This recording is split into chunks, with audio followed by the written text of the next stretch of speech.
Hi, how's it going? I'm Samuel Garcia, and this is the recording for Digital Design Fundamentals 120, and this is going to be for my project for Lab 1. Okay, so what I'm going to be recording today is going to be the final two circuits of the 1-bit full adder and the 4-bit full adder. Okay? So first we're going to go over the schematic and digital. The schematic and digital is going to be an adder, right? And so what is an adder? An adder is a circuit that combines inputs from 2 bits, right? So that's going to be A and that's going to be B. So what's going on here? How does it add, right? So in binary, there's only 2 options for a bit, right? Off and on, right? But in binary, we can create a series of bits that can correspond to decimal numbers. And so there's a way where we can basically make circuits that can do addition for us. And this can do some very basic addition, right? This can combine a bit from A, this can combine a bit from B, and that'll give us our sum, okay? Now, this is a full adder, so there's going to be a third component, which is the C input. What is the C input? The C input is for signed addition. So, in binary, because there is only 0 and 1, there is no negative numbers. But we people have negative numbers, and so we have to figure out a way to get a circuit to combine negative numbers that will help us do calculations. And we figured out if um, we simply add 1, we can do a 2's complement, and we can get the inverted number of an addition between a positive and a negative number, and that will be the correct answer, right? Um, it's very complicated, but at the end of the day, we just take the positive number, we invert it, then we add 1, and that'll be our product. And that's what this does. Now, how does this design do that? So, what we see is that there is a sum and that there is a C out detector, right? So the sum is going to represent what the output is for that specific bit, okay? So right now, this is a very small computation. This is just going to be the very, very first bit. So it's just going to be 0 or it's going to be 1, right? And the XOR function works so that if it's 1 or if A is on, then it's 1. If A and B is on, it's 0. Now, we know from binary that we can output 2, which is 1, 0. But what's known as the least significant bit is 0, which is the one that we're going to be working with, which is why when A is 1 and B is 1, the sum is going to be 0 because there's going to be a C out. There's going to be a carryover of the 1 to the next bit. Okay? And this C in function operates as that carry over. Okay, so not only does the C input allow us to do signed and unsigned binary, but it also allows us to carry over the sum of 2 different numbers from the bit before it, right? So let's say we have 2 of these, right? and I have A and B on, right? I have 1 plus 1. So 1 plus 1, the sum is going to be 0 for this bit, but we can see that it's going to go to this AND gate, and it's going to get out into the C out. And as long as one of these AND gates goes on, there's something that carries over. And that carryover is going to go back to C in. A and B is going to be off, because this is now for the second bit, and if it's 1 plus 1, then the bits is going to be 0, 1. So both A and B is going to be off, and C in is going to be on, resulting in the sum being on, resulting in an output that we see as 1, 0, or 2. Okay? And I can explain this further when we get to our next component, which is the 4-bit adder. But before I do that, let's look through GTK wave for the full adder to see if this matches up. So we're going to get the file, lab 1, we're going to copy his path. Oh, well, okay, exit out of this. We already got the pathway set up. I'm going to do GTK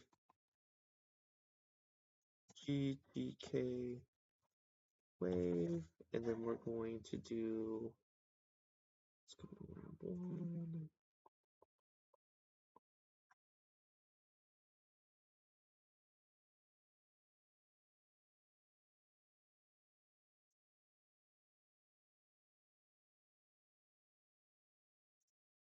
Manual. We have to get a specific code to launch into the command for the full bit adder, and I just need to grab that. So just give me one moment.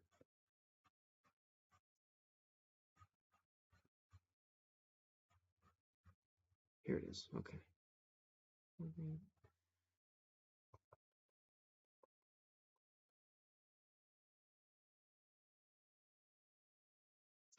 Full adder waves VDC.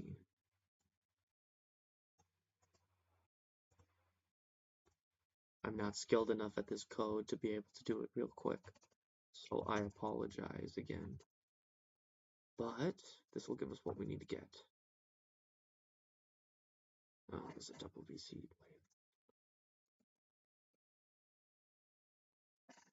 Okay, here we go. A, B, C in, C out. We have our result. Okay, so what does the wave show us? Well, the wave is going to show us that when A is off, and when B is off, and C is off, there's nothing that's going to be coming out. Okay? There's nothing that's going to be coming out for the sum either. When A is off, when B is off, when C in is on, so this is a carryover, but there's no other numbers to go, then the C out is going to be 0, which is correct, and the sum is going to be on, which is correct. What about when A is on, B is on, and C is off? C out is off, but the sum is on. A off, B on, C on. The output is on, and then the sum is off. A is on, etc., etc., etc. So it looks like that this circuit is working correctly. So now we got to get to the slightly more complicated part. The slightly more complicated one is going to be the 4-bit adder. So we got to open this up. You got to get the 4-bit adder. Boom. Okay. So what's going on here? So the 4-bit adder is a little bit more complicated in that it operates 4 bits as an output. So these yellow boxes, first we're going to go over the yellow boxes. The yellow boxes were the previous design we were looking at. So that previous design only works for 1 bit. This is for 4 bits. 4 bits gives us a larger range for the numbers we want to work with, okay? If we're working with unsigned numbers, it allows us to go from 0 to 16. If we're working with signed binary numbers, it gives us from -8 to +7, which is really good. So, which is why we wanted to make it more complicated, right? And it's very similar to the previous design, except on a bigger scale, right? There's an A, there's a B, and then there's a CN, okay? So the CN is the same exact function as it was for the smaller one. It allows us to turn on whether it's going to be signed or unsigned binary, okay? The A is going to be the first series of numbers we're going to be putting in, right? So what are we going to be putting in though? Because this is 4 bits, we can put in any binary number between that takes up 4 bits, right? So that's going to be 0 through 16 for unsigned, and then -7 through, or -8 through +7. Okay, we have to use hexadecimal digits in order to input into this program. Why? Because it's a single input and the program will convert the hexadecimal to binary to put it into this bus. Okay, what does the bus do? The bus will separate the bits and will send the on or offs according to whatever the input is based off of, right? So as you can see, it's 0, 1, 2, 3. So if I have 2 on, right, then the second bit is going to be on. So 1 is going to be on, 0 is off, 2 is off, 3 is off. If I have 4, then the third bit is going to be on, but the rest of them are going to be off. And then so on and so forth, and A will be sending off to its corresponding full adder bit component. Okay, and the same thing is going to be happening to B, right? So let's say I add 1 plus 2. Okay, so the first bit for 1 is going to be on, and it's going to send out a signal to the corresponding A component. And then B is going to be on, and the one that's going to be on is going to be the second bit, because it's 2, 0, 2, or 0, 1, and it's going to go off to its corresponding component, right? And so the pathways will light up or will not light up, whether it's on or off, depending on whatever number we put in, and then it's going to go into these components, right? And these components are exactly what we were looking at before, the exact same thing, right? Except it's just going to receive an on or off signal from the corresponding A, B, or C inputs, right? And depending on whatever is going to come out, it's going to come out as a sum, and it's going to come out as a cout. Okay, first let's go over the sum. The sum is whether the corresponding bit is just going to be on or off. So that will travel to this third bus.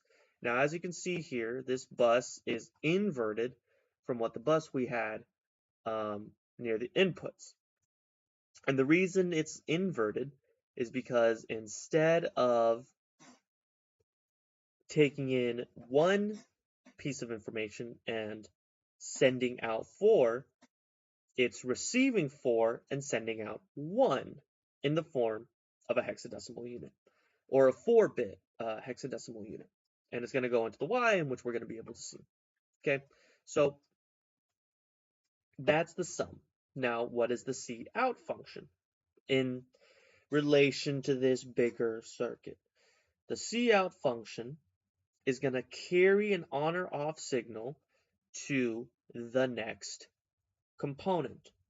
And then depending on whatever information it receives from the A or B, it'll again do sum or cout. Okay. Now, as you can see, the couts are only connected to the next bits, or to the next components, which correspond to the next bits. And it will keep going like this until it gets to this last component, right? This is for 4 bits, and so in order to do this kind of addition, um, it's got to stop, right? It's not infinite. Nothing is infinite. When there's something that carries over that this design can't handle, it's going to be sent out into the C out um, detector, letting us know that, hey, whatever you had put into this device isn't able to properly compute it because there's just not enough bits available. And so there's going to be 2 that are connected to these last 2 bits. There's going to be the C out, and then there's going to be the overflow. Now the overflow for this schematic design is connected to the output of the C out of both the 3rd and the 4th bit, but I don't think that's correct. And the reason I don't think that's correct is because the only from what I understand, the overflow only works if there's a number that it computes that is bigger than the 4 bits. But if it's a carry out from the 3rd bit onto the 4th, then it's not really that. It's not overflowing. It's just going into the next available bit.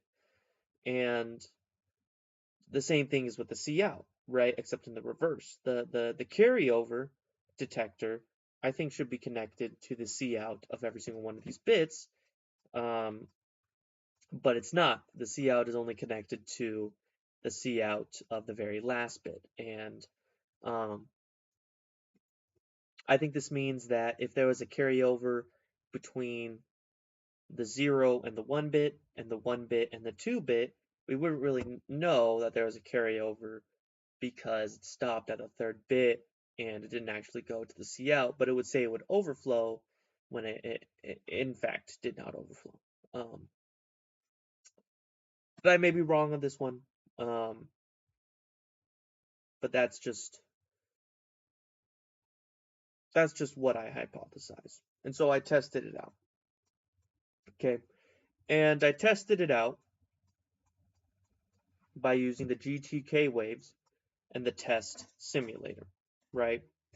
So what's the test simulator? Well, if we go back to GTK wave and we use it for the 4-bit adder, right? What we're going to see is we're going to see kind of a confirmation of my original theory, right? So we got ABY, CN, we got C out, we got overflow. Okay, so let's look at this, right?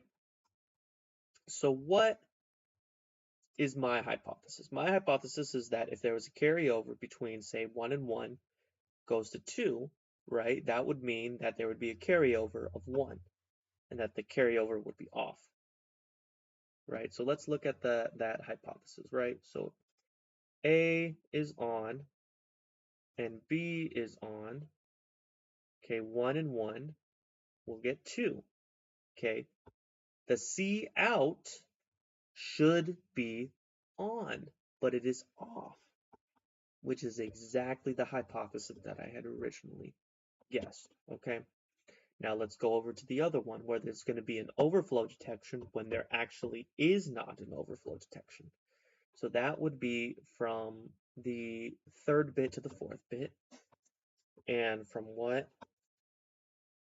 I can understand, that's from, say, like 4 to 5. So let's see, did I put that down?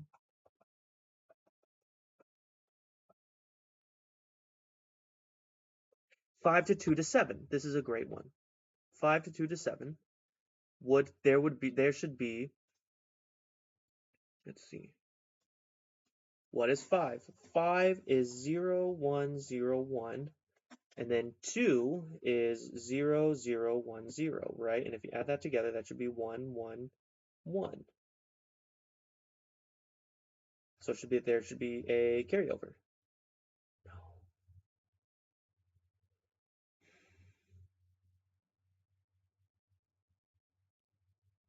Well, I was wrong on this one.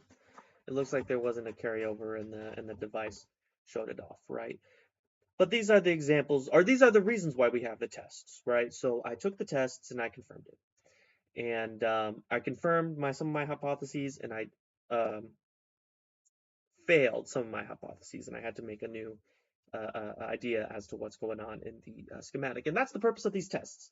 This whole process of me going over the what I think about the circuits and what I think is wrong with it, what I think is right with it, is exactly the reason why we run these tests through GTK wave, so we can confirm, right? Um, and I think that goes over everything in the project. I think that's what I came here to do. Um, and then of course I had to write down the motivation for all of these. Some of them failed, some of them passed. And thank you for listening. Thank you for listening to this particularly long report. Thank you.